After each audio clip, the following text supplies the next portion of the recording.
So first जो question है ये ईयर 2022 में पूछा गया था सीबीएसई बोर्ड एग्जाम में। क्वेश्चन बोल रहा है the number of arbitrary constants in the particular solution of a differential equation of second order is are. तो बेसिकली अपन बात कर रहे हैं कि सॉल्यूशन जो है डिफरेंशियल इक्वेशन का वो है पर्टिकुलर सॉल्यूशन, और बात कर रहा है आर्बिट्री कांस्टेंट्स की। तो पर्टिकुलर सॉल्यूशंस में जो आर्बिट्री कांस्टेंट होते हैं वो कितने होते हैं, जीरो होते हैं भाई, है ना। जनरल सॉल्यूशन की अगर बात करें तो nth ऑर्डर की है तो n आर्बिट्री कांस्टेंट होंगे उसमें, बट सिंस यहाँ पे अपन पर्टिकुलर सॉल्यूशन की बात कर रहे हैं तो यहाँ आंसर होगा जीरो। तो option A is correct. Next question number 2 में बोल रहा है the degree and order of differential equation this respectively are. तो पहले अपन ऑर्डर की बात कर लेते हैं। ऑर्डर की बात करें तो हाईएस्ट ऑर्डर डेरिवेटिव क्या है यहाँ पे, दैट इज टू। ऑर्डर तो अपना टू है। अब बात करते हैं डिग्री की। तो डिग्री के लिए अपने को ये देखना पड़ेगा, डिग्री तभी डिफाइंड होती है जब डिफरेंशियल इक्वेशन क्या हो, पोलिनोमियल इन डेरिवेटिव्स। तो बेसिकली अपने को अगर डिफरेंशियल इक्वेशन को अपन पोलिनोमियल की फॉर्म में लिख सकते हैं, और पोलिनोमियल भी कौन सा, पोलिनोमियल इन डेरिवेटिव्स, तो उस केस में अपना डिग्री डिफाइंड होता है। बट यहाँ पे ध्यान से देखो, यहाँ पे जो डिफरेंशियल इक्वेशन है उसके अंदर अपना लॉग के इनपुट में दिया हुआ है डेरिवेटिव को, है ना। और इस लॉग को यहाँ से हटाना चाहो क्योंकि डेरिवेटिव वाली जो टर्म्स हैं वो किसी दूसरे फंक्शन के इनपुट में नहीं आनी चाहिए।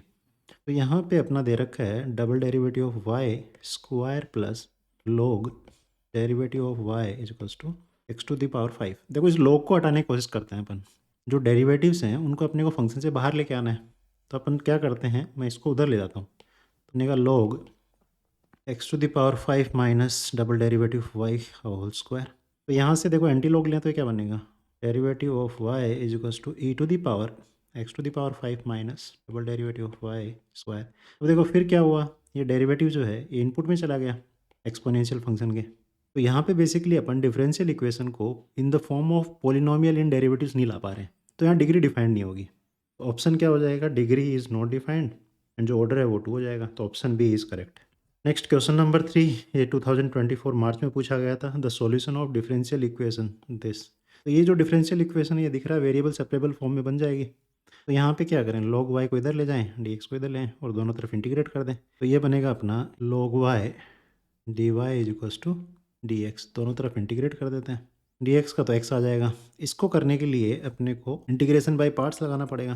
तो इसको अपन लिख सकते हैं log y into one d Y.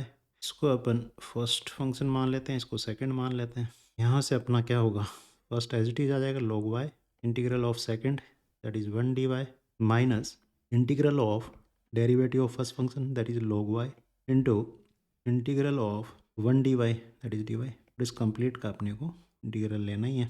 तो यहाँ से बनेगा log y, वन का होगा y minus derivative of log y that is one by y integral of one that is y, इसका पूरे का इंटीग्रल। तो y से y कट जाएगा तो यहाँ से आएगा log y into y minus y. तो ये चीज़ यहाँ रख देंगे। तो यहाँ से अपना बनेगा y log y minus y is equals to x.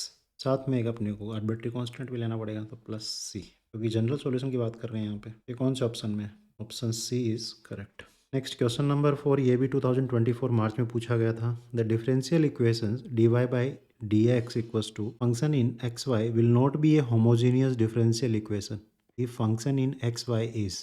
तो देखो सबसे पहले अपने को पता होना चाहिए कि अपने पास कोई डिफरेंशियल इक्वेशन कुछ इस तरीके से दी हुई है ना, डी एक्स एफ ऑफ। तो अगर इन प्लेस ऑफ एक्स अपन लैम्डा एक्स रख दें और in place of y lambda y रख दें ना, तो वापस से अपने को यही फंक्शन मिल जाएगा। कहने का क्या मतलब है, अगर मैं फंक्शन में एक्स की जगह लैम्डा एक्स रख दूँ, वाई की जगह लैम्डा वाई रख दूँ, तो वापस से मेरे को फंक्शन इन एक्स वाई मिलेगा। लैम्डा से कोई फ़र्क नहीं पड़ेगा। करके देख लेते हैं भाई, जिसमें अपने को सेम फंक्शन मिल जाएगा वो तो क्या होगा, होमोजीनियस होगा, अदरवाइज होमोजीनियस नहीं होगा। तो फर्स्ट ऑप्शन में रख के देखते हैं, एक्स की जगह लैम्डा एक्स रख लेते हैं तो ये बनेगा cos lambda X minus sine lambda Y upon lambda X. तो लैम्डा लैम्डा कट जाएगा तो बनेगा cos lambda X minus sine Y by. तो बेसिकली देखो यहाँ पे जो ओरिजिनल फंक्शन था वो तो नहीं आया ना, यहाँ लैम्डा रह गया। तो यहाँ पे वही पूछा है कि will not be homogeneous differential equation. तो कौन से केस में नहीं होगा, जब फंक्शन इन एक्स वाई क्या हो, ये वाला। बाकी सब में देखो यहाँ पे लैम्डा वाई लैम्डा से रखोगे तो क्या होगा, लैम्डा लैम्डा कट के वापस वही आ गया। इसी तरीके से इसमें रखोगे तो क्या आएगा, यहाँ लैम्डा स्क्वायर आ जाएगा और यहाँ भी लैम्डा स्क्वायर। नीचे लैम्डा इसके एक्स के साथ आएगा, वाई के साथ आएगा तो नीचे भी लैम्डा स्क्वायर हो जाएगा, सारे कट जाएंगे कॉमन आके। इसी तरीके से यहाँ रखोगे तो lambda x upon lambda y lambda lambda cut के क्या बन जाएगा एक्स बाई वाई। तो फंक्शन इन एक्स वाई जो है अगर ये तीनों हो तब तो अपने को क्या मिलेगी homogeneous differential equation. But in case of a वहाँ पे जो डिफरेंशियल इक्वेशन होगी वो होमोजेनियस नहीं होगी, तो आंसर क्या होगा option A is correct. Clear है। नेक्स्ट ये क्वेश्चन 2023 बोर्ड एग्जाम में पूछा गया था। क्वेश्चन बोल रहा था integrating factor for solving the differential equation this is. तो यहाँ पे अपन इसको स्टैंडर्ड फॉर्म में लिख सकते हैं ना। स्टैंडर्ड फॉर्म कौन से वाली, d y by d x plus p y is equals to q. तो अगर मैं यहाँ पे इस डिफरेंशियल इक्वेशन में कंप्लीट डिफरेंशियल इक्वेशन को x से डिवाइड कर दूँ क्या बनेगा, d y by d x minus y by x equals to 2x। तो यहाँ से अपन फर्दर इसको लिख सकते हैं d y by d x plus minus 1/x y equals to 2x। तो देखो अगर कंपेयर करेंगे तो यहाँ p क्या है अपना -1/x, q क्या है 2x। तो यहाँ पे इस स्टैंडर्ड फॉर्म के लिए अपना इंटीग्रेटिंग फैक्टर क्या होता है, I F is equals to e to the power p dx। तो p क्या है इसमें -1/x, यहाँ रख देते हैं E to the power integration -1/x dx। तो 1/x का इंटीग्रेशन क्या होता है log x। तो ये बनेगा e to the power minus log x। देखो ये जो माइनस है -1 को अगर इसकी पावर में ले जाता हूँ, log की प्रॉपर्टी पता है भाई पावर में चला जाता है, तो ये बनेगा e to the power log x to the power -1।